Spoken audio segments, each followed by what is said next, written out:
One, we have the best president on the continent, who is the most pro-private sector of all African president, and in my judgment, pro-private sector of all the world's president. Tanzania's maritime potentials yet fully utilized.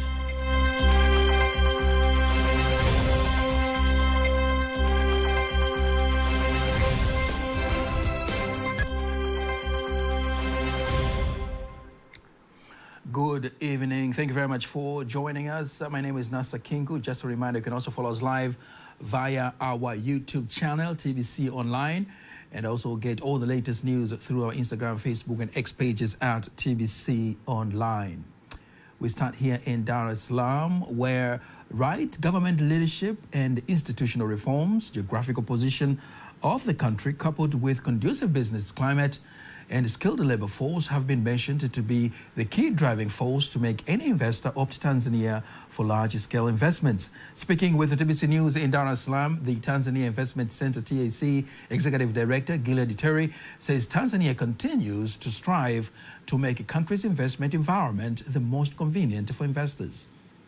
We usually count investment in two ways. We count every country that has invested with us since 1961, and we just add their yearly numbers. So, for example, the UK has been investing in Tanzania since 1961, and on top of it, every year as they make more investment, we add the investment. We call that investment stock. So this is the total amount of investment that we have from a particular country. The second part, we call it new investment, or at least investment growth. There are a couple of countries that have had quite a significant investment in the recent years. So if you take in terms of investment stock, the UK, the US, China, these are countries which have had quite significant investment stock for the last 30 years in our country, but also other countries such as South Africa and Kenya within our East African community are also quite leading. But if you talk about new countries that are experiencing the fastest growth of investment in our country, certainly China is leading because it is the biggest powerhouse in the world at the moment, and it is really giving us quite significant levels of investment. But also we look at the Middle East, countries like UAE, Egypt, Saudi Arabia, Oman. Those are also countries that have quite significant investment coming into the country. Furthermore, the TAC Executive Director outlines diversification and digitalization of investment projects to be the key elements to attract more local and foreign investors to Tanzania in the year 2025. President on the continent, who is the most pro-private sector of all African president, and in my judgment, pro-private sector of all the world's president. And I think she has done tremendously well with the new Investment Act, also with the reforms that the government is doing. In the year 2025, we expect consolidation of a couple of government institutions to make it easy also for investors to come and start and operate their businesses in our country. So number one, you look at leadership, investors look at leadership, and if you look in the African continent, Her Excellency Dr. Samia Suluhu Hassan is really a star. But the second reason is they look at the geography. When you set up in Tanzania, you have access to the ocean where you can bring in your raw materials, you can set up your manufacturing unit, and you have a couple of African countries which you can access through the East African community as well as through the Southern African Development Community, SADC. The Tanzania Investment Center, TAC, plays a pivotal role in promoting and facilitating investments in Tanzania, harnessing the country's immense potential. The president of Association for Women in the Maritime Sector in Eastern and Southern Africa, WOMESA, Dr. Devota Edward, calls on more women to take advantage on what Tanzania's maritime industry can offer, as the sector plays a key role in the national economic growth. Peter Mganga has more details. The WOMESA president says there is a few numbers of women in maritime sector and has weakened the possibility of women to attain higher positions in the sector, while explaining how WOMESA plays a significant role to enhance maritime sector in Tanzania. We are not many, as the statistics shows, women in the maritime industry. We are few. So if we are few, generally we will be few in the boardrooms where the decision making held. We will be few in policy formulation process, we will be few even in the leadership. There are a few women who are holding those positions, but we cannot say that they are enough. On the other hand, Wilfried Dangalu, who is a member of the Association for Women in the Maritime Sector in Eastern and Southern Africa, WOMESA, urges more women to maximize all potential opportunities which are found in maritime sector in the country. This sector is very friendly for women, first of all, because as we know, a ship, we say she. We use she in a ship, means that it needs to be taken care. And we believe that women are perfect to take care of something because we dedicate our heart toward the services. That is why we make it very suitable for women to be in or to engage in maritime sector. Women and girls represent half of the world's population. Gender equality, besides being a fundamental human right, is essential to achieve peace societies with a full human potential and sustainable development. We have this SDGs 2030, and when they formulated those 17 strategy development goals, they expected that by 2030 we will reach in a position that there will be gender equality plus other goals, because gender equality is goal number 5 in the SDGs. The statistics show that up to now it is impossible to reach the fullest on the goals by 2030. According to the United Nations 2018 report on gender equality in the 2030 Agenda for Sustainable Development, there is a need to improve the understanding of women's contribution to marine resource management so as to design policies that in. Peter Mganga, TBC News, Dar es Salaam. Blockchain technology is rapidly transforming industries worldwide, and Tanzania is no exception. And despite challenges such as limited infrastructure and the need for proper regulations, Tanzania's blockchain ecosystem continues to grow. Rioba Stephen has prepared the following report on blockchain technology in Tanzania. Blockchain technology, often associated with the cryptocurrencies, but it is much more than just digital currencies.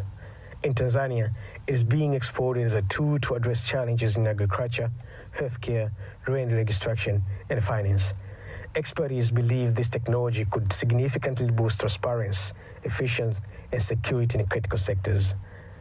I met with engineer Kabenda Balete, who is a certified blockchain expert, and here he shares how blockchain can shape the future of Tanzania's digital economy. It's a digital bookkeeping ledger, which actually records transactions in decentralized, distributed, and chronological order.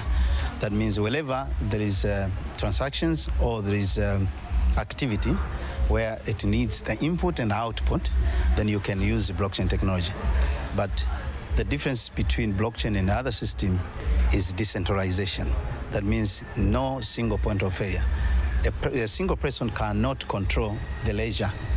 There must be several people maintaining the ledgers. Currently, blockchain application is 65% in finance, in financial systems. Blockchain technology holds significant potential for Tanzania's development. As the country continues to explore this innovative technology, the world will be watching to see how it transforms the key sectors. Also, in agriculture, you can trace foods from growing the foods, harvesting, and to the market. You can trace if there is any fraud that has been done. You can know that this has done in the entire food chain. We move now to the Morogoro region, taking a look at the livestock sector. The Minister of Livestock and Fisheries, Dr. Ashatu Kijaji, says the government will develop the areas designated for livestock activities and provide the best livestock keeping methods to attract more Tanzanians to commercial model livestock farming. Dr. Kijaji made the remarks in Kilosa district, Morogoro region, while meeting with the livestock keepers, insisting that the livestock sector is one of the key sectors in the country. Here's a report by Remy Yacinti, read by Faida Ngaga. Kilosa district, which is one of the districts of the Morogoro region, is one of the districts reached in livestock farming. The difficulty in managing this matter is that livestock are entering during the night and it's not easy to manage them because we are bordered with regions like Iringa, Manyara, Tanga and the coast, so it's easier for them to move around. Pastoral farming here is still being conducted in traditional ways, moving livestock from one place to another in response to seasonal and environmental changes. Wilaya yetu imetoka kwenye kupunguza vifo vinavyotokana na wafugaji na wakulima.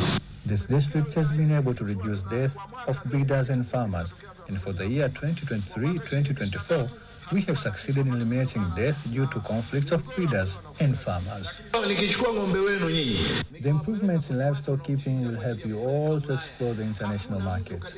To face the challenge, the Minister for Livestock and Fisheries, Dr. Ashatu Kijaji, meets the pastoralist leaders in the district to elaborate to them the government's commitment to develop this key sector in the country. Kilosa is a special region for livestock. Therefore, the Commission set special areas for planting livestock feed so that farmers will not go around to feed the livestock and cause environmental degradation. Some livestock keepers elaborate how crucial is the improvement of the sector. It is a good thing that they are building wells with the help of the minister. It will be a good thing for our livestock, and it will reduce the conflicts between us and the farmers. Tomorrow, January 4th, marks Braille Day, having been celebrated since 2019. The day also marks the birth of Louis Braille, the one who discovered and created the Braille system in France in the 19th century. Here is Faithen Gaga with more on the day. Every day, millions of blind and visually impaired individuals around the world rely on a simple yet revolutionary invention that opened the doors of communication, education, and independence. Braille. Created by Louis Braille, a Frenchman who lost his sight at the age of 3, Braille is more than just a code. Born in 1809, Louis Braille's invention transformed the way blind people could read and write, breaking down barriers in education and society. Today, Braille is taught to millions across the globe, from early childhood classrooms to universities. It is a fundamental part of ensuring accessibility in education, from textbooks to street signs, technology, and beyond. To accelerate the legacy of Louis Braille and raise awareness about the importance of Braille in the lives of the visually impaired, the United Nations declared January 4th as World Braille Day. On World Braille Day, events take place around the world, shining a spotlight on the ongoing need for equal access to education and opportunities for blind people. On World Braille Day, events take place around the world, shining a spotlight on the ongoing need for equal access to education and opportunities for blind people. It is not just a celebration, it is a reminder of the work still needed to ensure that no one is left behind due to a lack of accessibility. In the modern age, Braille has evolved. From tactile books to digital devices, blind individuals now have access to a range of tools that enhance learning, employment opportunities, and quality of life. But the global need for accessible technology remains critical. World Braille Day also serves as a powerful reminder that Braille is a universal language, bridging differences and creating a more inclusive world. Is not just for those who are blind, it is for everyone. And as technology advances, the hope is that Braille will continue to evolve, meeting the needs of a changing world. World Braille Day is a call to action, an invitation to reflect on how far we've come and how far we'll still have to go in building a world where access, opportunity, and inclusion are truly for everyone. By supporting Braille, we create a future that is brighter, more connected, and more equitable. Friday is the day here in Tanzania famous for biryani.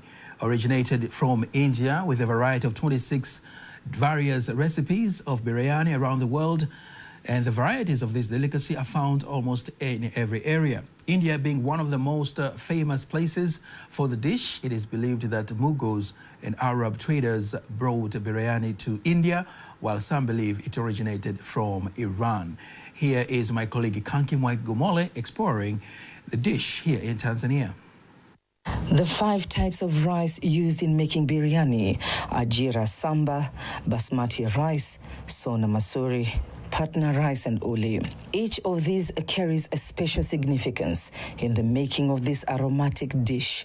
But the Basmati rice wins the crown here in Tanzania. I came across Sabri Athmani, who is a famous biryani chef, and here he shares his views about this mouth-watering delicacy. There are different types of biryani that one can order from. This is the dishes that customers love the most in our restaurant when prepared. We also receive foreigners from different countries who have given us countless feedback regarding the dish. The real taste of the biryani lies in its complex balance of aromatic spices, herbs, and varied ingredients create a tasty base, while the herbs such as mint and coriander add freshness and vibrant taste with juicy and tender meat. That is what makes biryani stand out from most rice and meat dishes. Meanwhile, Nasil Abdi Muhammad says the origins of biryani are believed to date back several centuries, and its invention is attributed to various historical narratives and cultural influences. If someone has to taste authentic food, there has to be biryani. It's a common meal in many daily dieties, and there is something unique about its tastes. Various restaurants serve some of the most delicious biryani in the country. Chefs mastering the art of cooking it, as the delicacy is so famous, especially on Fridays. You will always find a waiting queue at most of the restaurant's outlets. The nature of the dish is served in a Swahili culture style known as kisinia, where it is served in one big plate and hands are mostly used instead of spoons. Welcome to Dar es Salaam. Welcome to Tanzania. I'm Kanki Mwegomole, TBC News.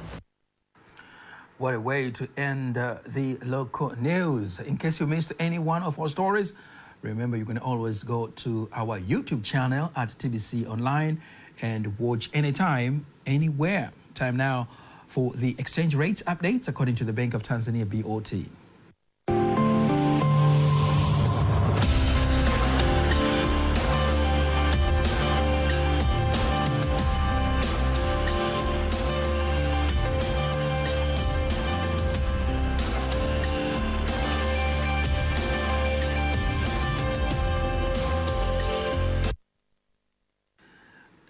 Don't miss TBC News every weekday to know all the latest in exchange rates. Time now for all the latest in international news.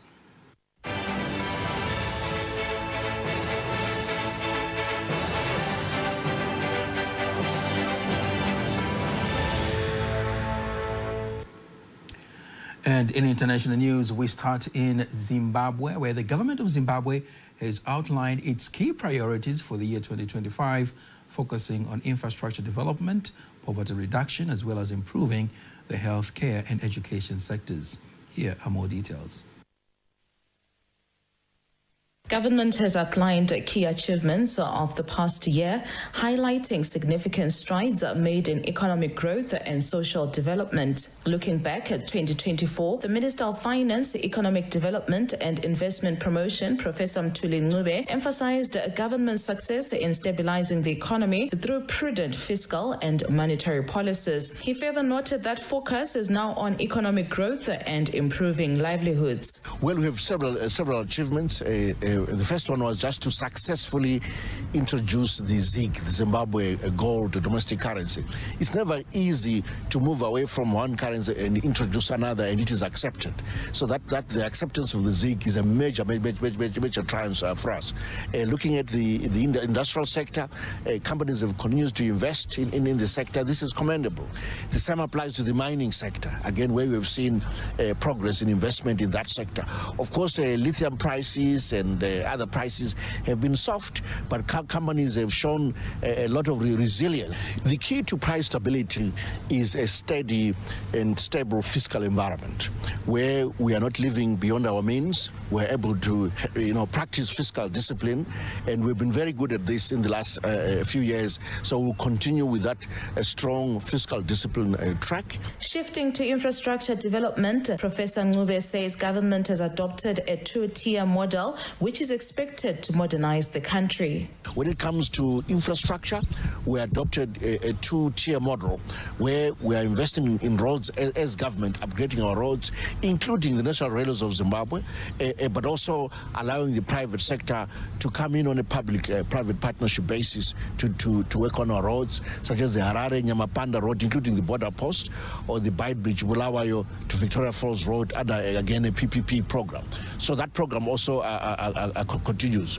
We continue to support the devolution agenda with development coming from the bottom-up development, leaving no one behind. We've allocated budget for that as well. Minister Ncube also outlined ambitious targets for 2025, coupled with a 6% GDP growth target driven by increased investment in key sectors, improved agricultural productivity, and robust export performance. For 2025, we're focusing on revival of the agricultural sector, making sure that the good rains that are beginning to show are put to good use. So again, we're supporting the Fumvuza Intwasa program, which is a climate conservation program to support our farmers, especially in the rural areas, and also investing in dam infrastructure, in irrigation infrastructure to get water onto the field. We're supporting industry through various incentives in terms of importation. There are retooling programs. Also, we've set up a fund for supporting industry and investing in industry. On the monetary policy front, again, we'll continue with tight monetary policy, positive real interest rates, and using strategies such as, for instance, raising reserve requirements, whatever is necessary to stabilize the exchange rate. The monetary or the policy authorities will be able to follow that path. So the combination of the two, fiscal and monetary, with strong coordination. We have a liquidity management committee that manages liquidity in the economy and tracks and sees what happens. That coordination, working together, will ensure that we have exchange rate stability and ultimately macroeconomic stability and therefore price stability as well. Really been focused on supporting the health sector to improve the access to drugs, the quality of equipment. We think that this is really the way to go. Even in the 2025 national budget, we've made sure that the amount is as close to the Abuja target as possible, which is 50% of the budget should be targeted at the health sector. So we're really focused on this sector and improve the quality of healthcare. While acknowledging the progress made so far, Professor Ncube recognized the challenges facing the economy, including the impact of climate change, global economic uncertainty, and the need to attract foreign direct investments. And now let's join Lulua Muhammad for other latest international news. The Border Management Authority in South Africa says it's working with its Zimbabwean counterparts to prevent illegal immigrants from entering South Africa. The authority commissioner, Dr. Michael Masiapato, has assessed the readiness at the biggest land port, the Beit Bridge border post between Zimbabwe and South Africa, ahead of the end of the festive season. The border post is a critical gateway linking South Africa with the Southern African Development Community, SADC region. Dr. Masiapato says they expect to see an increase in vehicles and people towards the end of the weekend. With its high volume of travelers and goods, the border post also serves as a hotspot for illicit activities, including the smuggling of contraband. The United Nations Children's Fund, UNICEF, has urged governments to prioritize the safety of migrant children after the latest shipwrecks left at least 27 people, including women and children, dead. 2 boats sank in waters off eastern Tunisia on Thursday, a popular departure point for irregular migrants hoping to make it to Europe. UNICEF said among the 7 survivors of a New Year's Eve wreck off the Sicilian island of Lampedusa was an 8-year-old girl whose mother remains missing. The agency also said that last month, An 11-year-old girl found floating off Lampedusa was believed to be the only survivor of a migrant boat that had left the Tunisian city of Sfax carrying around 45 people. And French and German foreign ministers have arrived in Damascus to meet Syria's new rulers, marking the first trip by top European Union officials to the country since the fall of former President Bashar al-Assad last month. The two ministers will hold talks with Syria's de facto leader Ahmed al-Sharaa, also referred to as Abu Mohammed al-Julani, in the Syrian capital on Friday. The visit comes amid Israelis continued targeting Syrian defense facilities, accusing the country of transporting war weapons to Gaza. That was international news. Sports news is up next.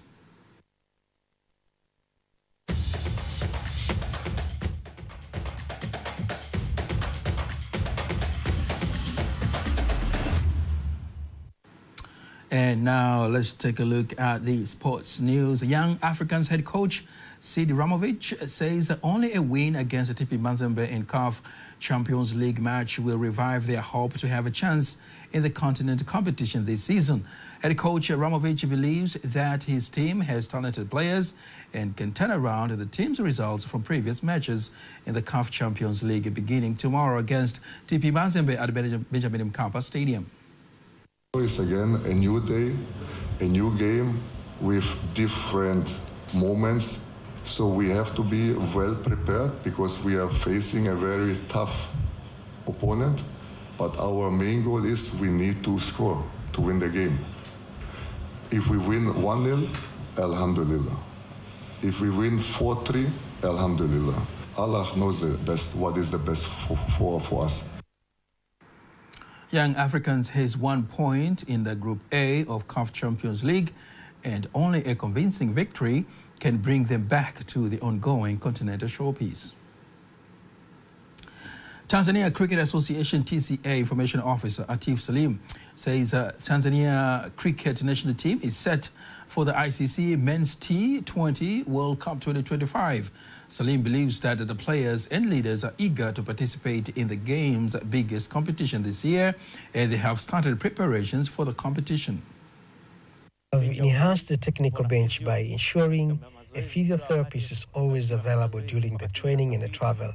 Having full-time physio with the team is one of the small but crucial steps we are taking to improve. I believe our players are now in a stronger position than any other team. At this point, we have a good opportunity to secure a spot in the World Cup for Tanzania's national team. Tanzania men's cricket national team squad has begun featuring in a series of trial games ready for the ICC Men's Cricket World Cup Challenge League B to be played in Hong Kong in February 2025. And that's the sports news. Now, before we conclude the news bulletin for tonight, let's take a look at the weather forecast for the next 24 hours. Hello, dear viewers, and thank you for joining us for the next 24 weather forecast. By starting with wind patterns, and for tomorrow we expect the light wind of 10 km per hour for Lake Tanganyika together with Lake Nyasa, and the light wind of 20 km per hour for Lake Victoria together with the southern coast. While for the northern coast, we expect the wind speed to be 30 km per hour, and the state of the sea is expected to be slight to moderate. And rainfall models are portraying the presence of rainfall activities over most parts of the country, which is caused by convergence of low-level winds coupled with significant moisture.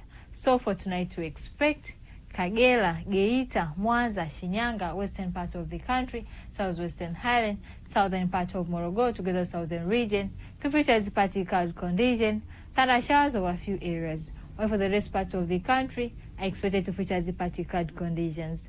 And for tomorrow, we expect southwestern Highland, southern part of Morogoro, together with southern region, to feature with cloud condition, thunder showers over a few areas, and sun interval. While for the Kagera, Geita, Mwanza, Shinyanga, together with western part of the country, are expected to feature the partly cloud condition, thunder showers over a few areas, and sun periods. While for the Mara, together with Semi regions, are expected to feature the partly cloud condition, thunderstorms over a few areas, and sun periods. While for the entire coast, are expected to feature the partly cloud condition, rain showers over a few areas, and sun periods. While for northeastern Haile, together with the central part of the country, are expected to feature partly cloud condition, light rain showers over a few areas, and sun periods.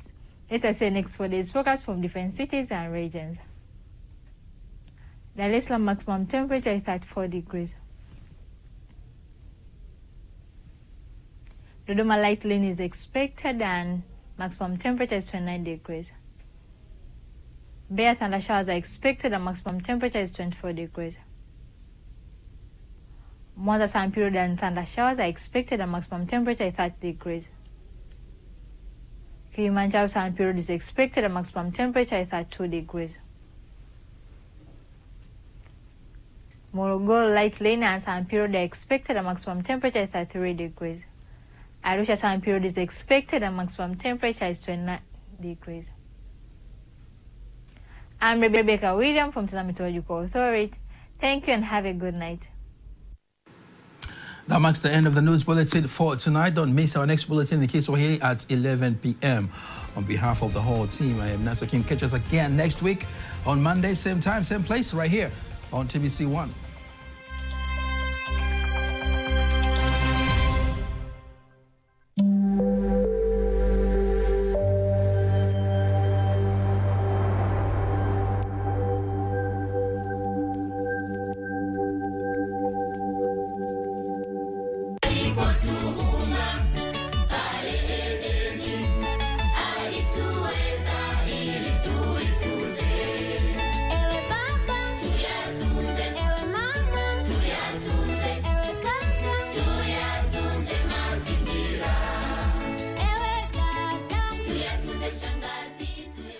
Swala la usimamizi na urejeleshaji wa taka linapewa kipaumbele na serikali kama njia mojawapo ya kufanya miji yetu kuwa safi. Hapa ni Kilimanjaro, mkoa unaosifika kwa utalii. Katika kuhakikisha mji huu unaendelea kuwa safi, halmashauri ya manispaa ya Moshi inajivunia kuwa na dampo la kisasa. Mhandisi wa mazingira ambaye pia ni meneja wa dampo anafafanua. Halmashauri ya manispaa ya Moshi inapokea kiasi cha tani 180, kinazalisha tani 180 za taka, ambapo tani 120 ndizo tunazozipokea landfill. Kwa hiyo unaweza kuona kutoka kwenye tani 180 kuja 120, that means kuna tani 60 hapo katikati ambazo watu wanazitumia kwa kulishia mifugo. Kuna baadhi ya taka ambazo zinatumika kwa kulishia mifugo, lakini pia zinabaki huko mjini kwa ajili ya kuna baadhi ya watu wanachukua zile material kwa ajili ya kupeleka viwandani. Kwa tani 120 ndizo tunazopokea hapa landfill. Tunapoongelea dampo la kisasa, tunamaanisha kwamba ni dampo ambalo limekamilika lenye facilities zote. Kwa kumaanisha mitambo, lakini pia leo limejengwa kitaalamu, yani engineered landfill. Lakini pia lazima liwe na facilities zote, kwa maanisha lazima kuwe na mzani wa kupima taka zinazoingia na kiasi kinachotoka, na operation, yani ile operation daily au routine operation ziwepo na ziweze kufanyika kwa wakati. Mitambo tunazozungumzia, kwa mfano kuna landfill compactor ambao ni mtambo ambao upo, kazi yake kubwa hasa ni kushindilia taka. Lakini pia kuna bulldozer ambao kazi yake kubwa ni kusambaza taka kutokana na landfill compactor itakavyopita. Lakini pia kuna excavator. Excavator inafanya kazi ni sawa na landfill bulldozer, ila yenyewe kidogo wakati wa mvua kunakuwa na changamoto ya landfill bulldozer kuingia ndani. Kwa hiyo tunatumia compactor, tunatumia excavator kwa ajili ya kusambaza hizo taka. Lakini pia tuna mtambo mwingine ambao unaitwa wheel loader, au kwa jina jingine unaitwa front loader. Huo kazi yake kubwa hasa ni kuzoa soil, kwa kumaanisha structure material kwa ajili ya kufunika dampo. Front loader kazi yake kubwa ni kubeba mchanga na kupakia kwenye lori kwa ajili ya kwenda landfill kuweka surface leveling au soil structure. Kama nilivyokwisha sema awali kwamba sanitary landfill lazima iwe engineered, na katika operation lazima ifanyike kwa wakati, lakini pia kwa kufuata ile landfill operation manual. Kwa sisi tunachokifanya, tunafuata vile vigezo na masharti vilivyowekwa kwenye landfill sanitary manual. Ndicho tunachokifanya. Daily operation, lakini pia kwa kuangalia na hawa watu ambao wapo mle ndani, kwa maanisha wachakulaji, tuwape management nzuri ili wasiweze kuchafua au kuharibu sanitary landfill kwa pamoja. Mbali na dampo hilo la kisasa, pia manispaa ya Moshi inatenganisha taka zinazooza na kuzalisha mbolea. Kama mnavyoona hapa, kuna maskipu ya aina mbili, pamoja kwamba yanaonekana ni matatu, lakini yako maskipu ya aina mbili. Kuna skipu la taka ngumu na kuna skipu la taka laini, na maanisha taka oza, ambayo taka ambazo zinaoza. Skipu ambalo unaliona kwa upande huu kwa juu ni skipu ambalo ni rangi la jeupe, na upande wangu wa chini ni skipu la rangi la kijani. Skipu la rangi la kijani ili hapa limesimama kwa ajili ya kuchukua zile takataka zote ambazo zitakataka oza, ambazo takataka zinatokana na masalia ya mimea na takataka zingine ambazo zinazalishwa ndani ya masoko yetu. Skipu zingine ambazo zinaonekana kwa upande wa juu ni skipu ambazo tunaweka takataka zote ambazo haziozi na zile ambazo zinachukua muda mrefu kuoza. Kwa hivyo tuko na maskipu ya aina mbili. Kwa hivyo hapa kinachofanyika hapa, kuna mazoezi ya aina mbili. Kuna usafi wa mazingira husika na utenganishaji taka. Na katika mazingira husika hapa kuna mhusika ambao ni attendant kwa ajili ya kutoa elimu mbalimbali na utenganishaji taka ambazo zinatoka sehemu ya masoko yetu ambao ni soko la Manyema. Pamoja kwamba tunafanya soko la Mbuyuni na soko la Manyema, ili zoezi la utenganishaji taka na usafi wa mazingira. Hili zoezi linafanikiwa vipi? Ile zoezi la utenganishaji taka na usafi wa mazingira linafanikiwa kwa kutoa elimu mbalimbali kuanzia ngazi ya viongozi wa soko mpaka ngazi ya kata, kwa kushirikiana na viongozi mbalimbali ambao tuliambatana nao ndani ya masoko na mashuleni, kuhimiza umuhimu wa utenganishaji taka na matumizi ya taka, kubadilisha taka kuwa rasilimali. Sababu unapotenganisha taka, kwanza kabisa zinafanywa uozeshaji na tunapunguza ile lodi ambayo inaenda kwenye landfill ambayo iko located Mtakuja. Kwa hivyo kiasi cha taka ambacho tunakichukua kwa ajili ya kutengenezea mbolea, yani kwa njia moja au nyingine, inapunguza kile kiasi ambacho kingeweza kujaza lile dampo la kisasa ambalo liko Mtakuja. Kwa hivyo ndio zoezi ambalo linafanyika. Na kingine, linasababisha mji kuwa msafi. Kwa sababu takataka aina zozote ambazo zinapatikana ndani ya masoko yetu na pembezoni, tunazichukua kwa ajili ya kwenda kuzifanyia mchakato wa utengenezaji wa mbolea. Kwa hivyo kupitia hili zoezi letu la utenganishaji taka, linasababisha mji unakuwa msafi, na zile afumba ambazo zinasababishwa na takataka ambazo zinatokea ndani ya masoko yetu huwa tunazitumia kwa ajili ya kutengenezea hiyo mbolea ambayo ni mbolea mboji au mbolea vunde.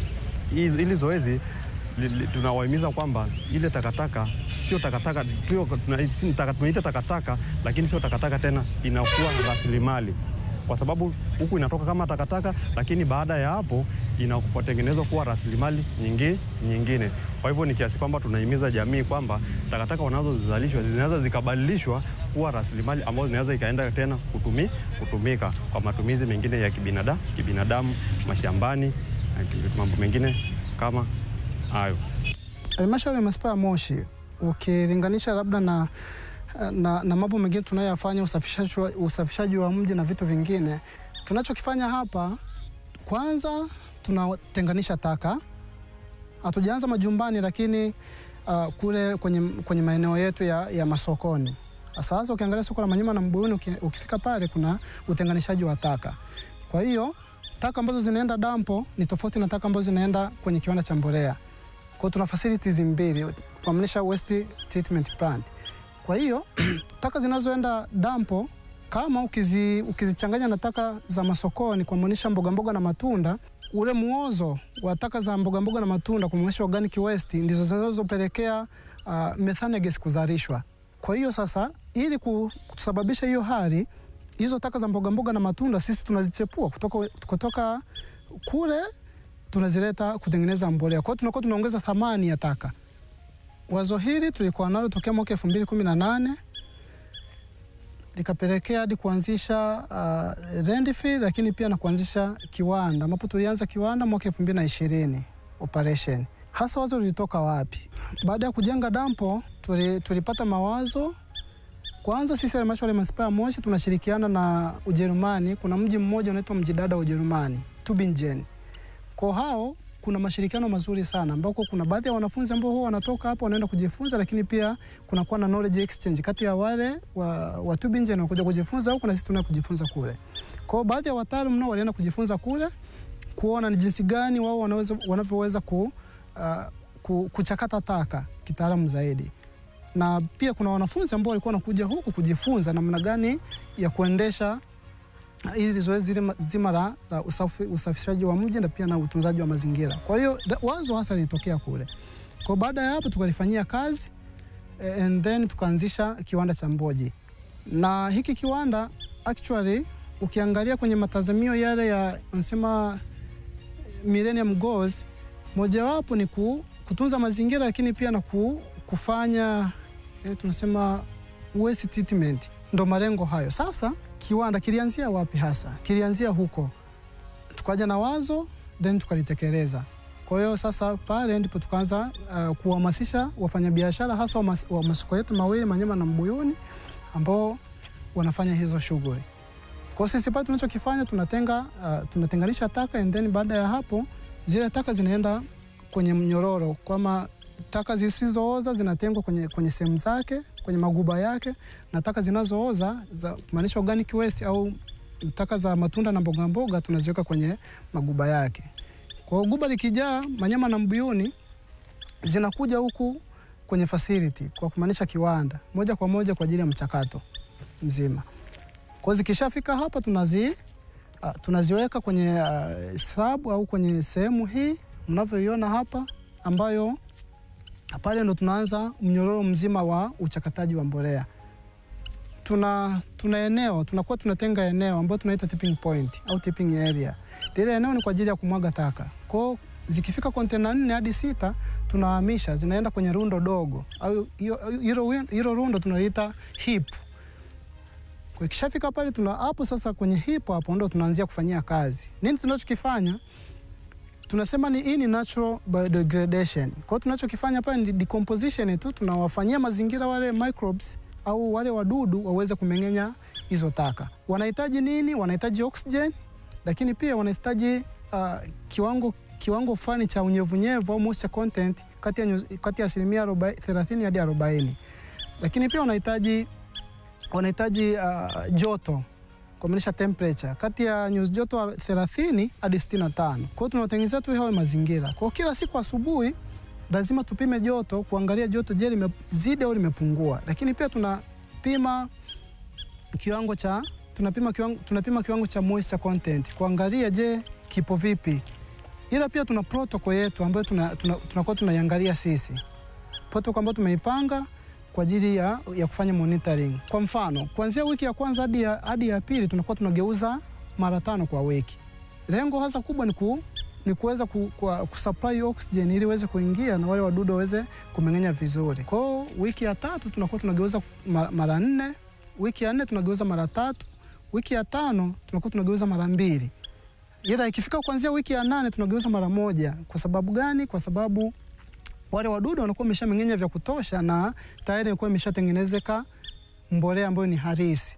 Kwa hiyo ikifika wiki ya 12 inakuwa ni mbolea ambayo iliyopo tayari na joto linakuwa limeshuka, limefikia kwenye joto la kawaida na wale wadudu wanakuwa wameshakufa. Kwa hiyo ndio inakuwa mbolea. Lakini hatuishii hapo kwenye huo mchakato.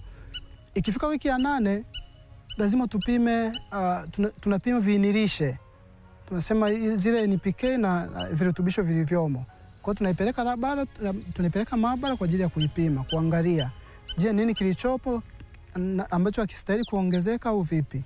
So far kwa sababu mpaka sasa hivi raw material kwa kumaanisha malighafi haijabadilika, iko vile vile kwenye masoko yetu makubwa mawili ya Manyema na Mbuyuni, lakini pia mchakato mzima kwa kumaanisha mnyororo mzima ule wa mchakato ili kutengeneza mbolea haubadiliki. Kwa hali hiyo sasa hata ule upimaji unakuwa ni sahihi. Kumaanisha kwamba ukipima bachi ya kwanza na bachi ya pili vinakuwa vinaendana hivyo. Kwa hiyo ndio tulikuwa tunafanya hivyo. Ikifika wiki ya 12 tunaichuja mbolea na kupata mbolea halisi ambayo inaingia mashambani na makapi. Kwa yale makapi ndio tunarudisha dampo. Nini lengo hasa kubwa la mradi? Lengo kubwa la mradi ilikuwa ni kukabiliana na mabadiliko ya tabia ya nchi. Sio lengo la kuuza. Lengo ilikuwa ni kukabiliana na mabadiliko ya tabia ya nchi kama tulivyosema hapo awali kwamba ukichukua hizo organic material au organic waste ukaziweka dampo, maana yake kwanza utasababisha methane gas kuzalishwa kwa wingi sana. Ambayo methane gas ni gesi ambayo ni hewa ya ukaa hiyo, ikienda kwenye atmosphere inaharibu.